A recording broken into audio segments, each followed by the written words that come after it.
मणिपुर जल रहा है, धधक रहा है, लेकिन कोई कुछ नहीं कर पा रहा।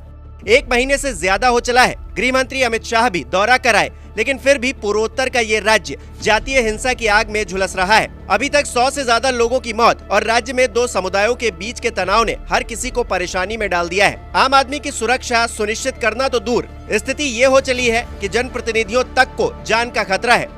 हाल ही में केंद्रीय मंत्री आर.के. रंजन सिंह के आवास को गुस्साई भीड़ ने आग के हवाले कर दिया, जिसके अगले ही दिन बीजेपी के कई ऑफिसेज में तोड़फोड़ की खबर सामने आई और फिर बीजेपी प्रदेश अध्यक्ष शारदा देवी के आवास पर भी हमला किया गया। केंद्र से लेकर राज्य तक में बीजेपी की बहुमत वाली सरकार है। डबल इंजन वाली सरकार मणिपुर की हिंसा को काबू क्यों नहीं कर पा रही, सवाल तो जरूर उठता है।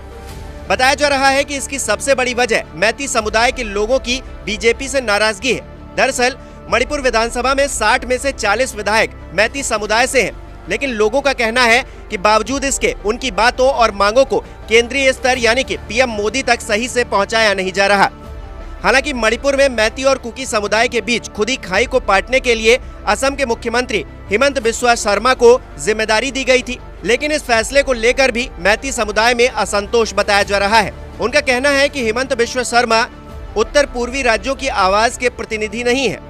ऐसे में बात बने तो बने कैसे, सवाल इसी पर आकर अटक गया है। गौरतलब है कि मैती समुदाय की गिनती हिंदुओं में होती है और मणिपुर में वो बहुसंख्यक समाज का हिस्सा है। मौजूदा वक्त में वो केवल इम्फाल घाटी में रहने को मजबूर है। इसकी वजह ये है कि उन्हें अपने ही राज्य के पहाड़ी इलाकों में संपत्ति खरीदने और खेती करने का कानूनी अधिकार नहीं है। यहाँ ईसाई बन चुके कुकी और नगा समुदाय के लोग रहते हैं, जिनकी आबादी 40% के करीब है। ये मणिपुर के कुल क्षेत्रफल के 90% हिस्से में रहते हैं।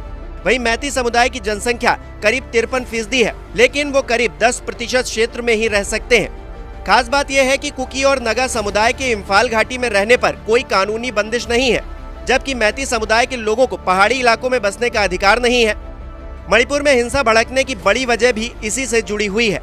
दरअसल पिछले दिनों मणिपुर हाईकोर्ट ने राज्य सरकार को निर्देश दिया था कि वो मैती समुदाय की सालों पुरानी मांग पर विचार करे, जिसमें गैर जनजातीय मैती समुदाय को जनजातीय समुदाय में शामिल करना था और 4 महीने के अंदर हाईकोर्ट ने केंद्र को इसे लेकर प्रस्ताव भेजने को भी कहा था। लेकिन हाईकोर्ट का आदेश आते ही आदिवासियों और गैर आदिवासियों के बीच अधिकारों का मामला गर्मा गया और धीरे धीरे इसने हिंसा का रूप ले लिया। सेना की तैनाती के बावजूद हजारों लोगों को पलायन करने पर मजबूर होना पड़ा है। सैकड़ों की मौत हो गई है और तो और मणिपुर का आम नागरिक भी डर के साए में जीने के लिए बाध्य है।